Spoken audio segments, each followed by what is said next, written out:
gitu ya. Ada pelajaran Nabi yang menurut saya penting juga nih. Saya melihat pelajaran berharga soal Nabi Ibrahim kan disuruh meloncati tega untuk menyembelih anaknya walaupun di tengah jalan diselamatkan kemudian diganti. Tapi itu pelajaran, menurut saya pelajaran skema bahwa kita harus mampu juga membunuh hal yang sangat kita sayangi, hal yang sangat kita pegangi. Termasuk konsep-konsep, termasuk ideas, termasuk apapun yang kita anggap berharga. Prestasi, semua yang kita anggap berharga. Itu kalau misalnya prestasi, pencapaian, itu masih ada jarak gitu. Yang agak susah banget kan konsep nih. Sesuatu yang sudah kita percayai bener banget, kita harus membunuhnya. Itu kan podo karo anak gitu, susahnya. Ya, bahkan Brang, instant perceptionnya itu kan kalau masyarakat umum kan, kalau terutama yang tidak suka Islam gitu ya. Loh, masa ada Allah nyuruh nabinya membunuh anaknya? Kan itu kekejaman luar biasa. Kan ada yang instan responnya seperti itu. Padahal nek gue kan tadi kan diabstraksikan bahwa kita itu kadang-kadang membutuhkan tindakan di mana kita harus meninggalkan apa yang sudah berpuluh-puluh tahun kita percaya, kita cintai, kan gitu kan. Hikmah itu interpretasi dan hikmah. Ya. Menurut saya modal itu penting banget. Karena kalau orang tidak bisa meninggalkan dalam tanda petik itu, dia nggak akan bisa terlahir kembali menjadi orang yang baru. Orang yang baru kalau mulai dari nol, ya jangan bawa yang kemarin. Maksudnya harus ada hal-hal yang memang dia berani untuk membunuh. Being sama becoming tadi Bang. Iya. Untuk becoming Kanjeng Nabi, seperti Kanjeng Nabi kan saya mungkin harus membunuh banyak yang being saya sendiri. Iya betul. Kan begitu. Dan itu saya sangat setuju itu. Dan itu sangat berat itu. Karena being ya, kita membunuh diri dalam tanda petik itu aku ki wong ampuh ki, aku ki wong gagah ki. Kuwi kudu tak pateni dhewe hanya demi Tapi kan kamu kenal bapakmu ya, bahwa saya sejak awal kan tidak membiarkan sesuatu itu menguasai saya, misalnya prestasi, pencitraan segala macam, kan saya tidak pernah membiarkan itu supaya besok-besok saya tidak mengalami kesulitan untuk membunuhnya gitu. Iya. Jadi sudah saya bunuh sejak awal. Bahwa saya ulama, saya kiai, saya seniman, saya intelektual segala macam kan sudah saya bunuh sejak awal. Jadi saya tidak perlu menjalani seperti Nabi Ibrahim menyembelih anaknya kan itu. Yang paling susah dibunuh itu kan prekonsepsi.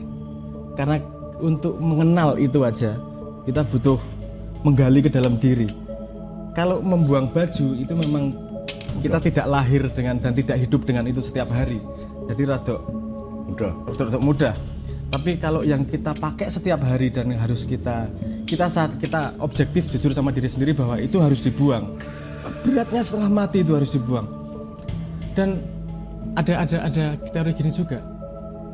Kalau kamu membuang yang membuat itu, yang membangun itu menjadi adalahmu sekarang, dan kamu buang itu, kan banyak orang yang ngomong bodoh juga. Bodoh kamu kok bodoh sih? Iya, dibodoh-bodohkan orang, iya. Padahal tidak ada jalan terkait yang namanya transformasi kalau tidak dianggap bodoh. Gini, bodoh adalah jalan tercepat menuju transformasi sebenarnya. Atau mati. Berani dianggap mati bodoh. adalah tahap-tahap kehidupan. Jadi saya yang kemarin sudah mati, yang ada sekarang adalah saya hari ini, dan saya siap membunuh saya hari ini untuk supaya saya ada besok pagi kan begitu. Iya. Jadi keberanian untuk dianggap bodoh itu modal untuk transformasi. Keberanian untuk diginiin ya. Iya, keberanian untuk diginiin. Untuk dislike.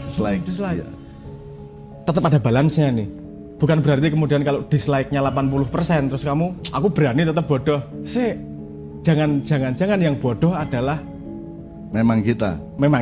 Jangan-jangan kita sendiri yang bodoh, yang butuh dibunuh adalah yang kemarin misalnya kan gitu. Jadi tetap ada keseimbangan yang memang harus kita jaga terus nih loh. Ini dislike-nya 10%. Bisa aja orang masih itu random lah. Itu nggak sengaja klik atau memang orang nggak seneng pasti masih ada seperti itu. Tapi kalau misalnya dislike-nya 90%, siapa tahu channel sing selip gitu. Siapa tahu ada yang salah nih emang. Ini kan gitu. Kalau ngomong like dislike misalnya, itu kan orang itu mengambil keputusan aja untuk like, mengambil keputusan untuk dislike itu kan tanpa ilmu sebenarnya kan. Mereka kan pakai iman itu. Pokoknya aku rasa seneng tak dislike. Bisa itu salah satu. Jadi kan itu kan sesuatu yang seharusnya di treatment atau diperlakukan secara ilmu dan pengetahuan ya, dengan semua mekanismenya dan sistemnya. tapi diperlakukan secara iman, gitu kan. Cuman teman-teman nggak berani giniin Tuhan aja gitu. Jadi kalau Allah punya akun Twitter, Facebook itu mungkin tidak ada satupun yang berani begini gitu ya. Tetapi kan kalau saya atau Sabrang atau siapapun kan orang berani begini itu pun tidak karena ilmu, tidak berangkat dengan ilmu, pengetahuan dan metodologinya, tapi semuanya itu subjektif dengan iman dan kepercayaan gelap di dalam dirinya itu kan gitu. Kalau motif orang lain bisa sangat beragam loh. Bisa sangat beragam. Dia bisa sangat menyalahkan kita dengan akal dan rasionalitasnya hanya karena background yang sama sekali berbeda sehingga ra nyambung kan. Semuanya salah kabeh sing tak omongke bisa juga. Dan menurut saya dislike itu diperlakukan sebagai cermin. Apa sebenarnya?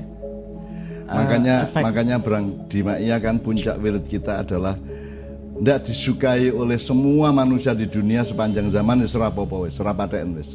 Angger Allah suka sama saya kan gitu kan. Kan gitu kan anunya. Tapi jangan sampai terbawa kepada fanatisme banal loh. Aku merasa benar, ora sedih senenge kabeh wong ora apa, pokoke aku bener iki kan. Langkah kita tetap rasional, tetap waspada, tetap standar yang being tadi itu meskipun dengan cakrawala becoming ya. Tetapi kalau sudah ngomong efeknya, aplikasinya, monggo. Ilam yakun bika alayya ghadabun fala ubali. Jadi semua asal Allahnya tidak marah sama saya, semua di dunia dislike sama saya enggak apa-apa.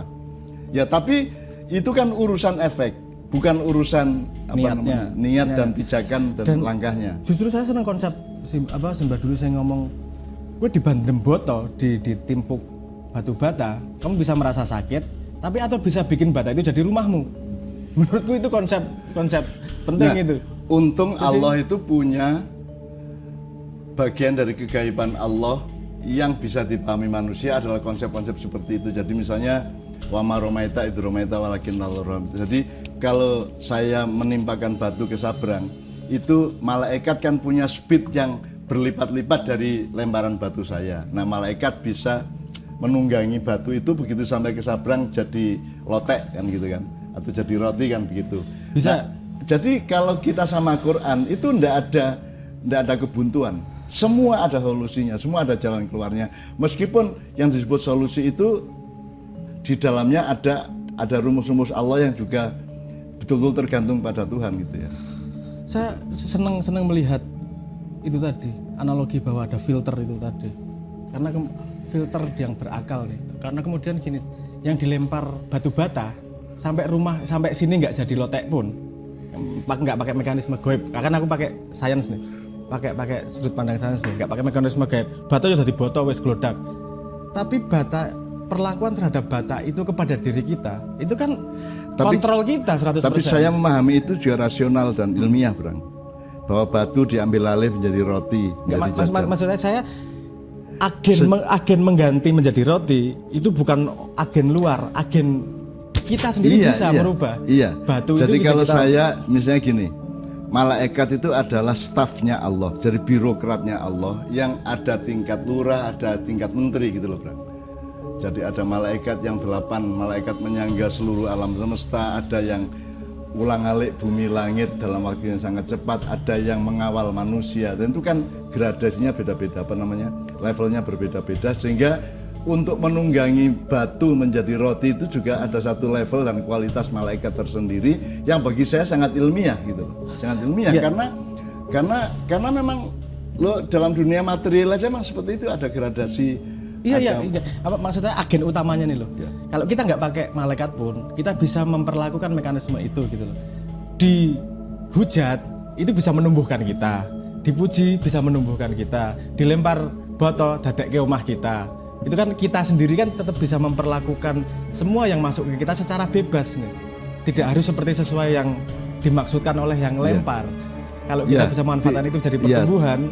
Tidak harus dengan rumus itu pun saya menemukan bahwa semua keburukan yang ditimpakan kepada saya itu melahirkan kebaikan-kebaikan. Katanya gitu loh, Bang.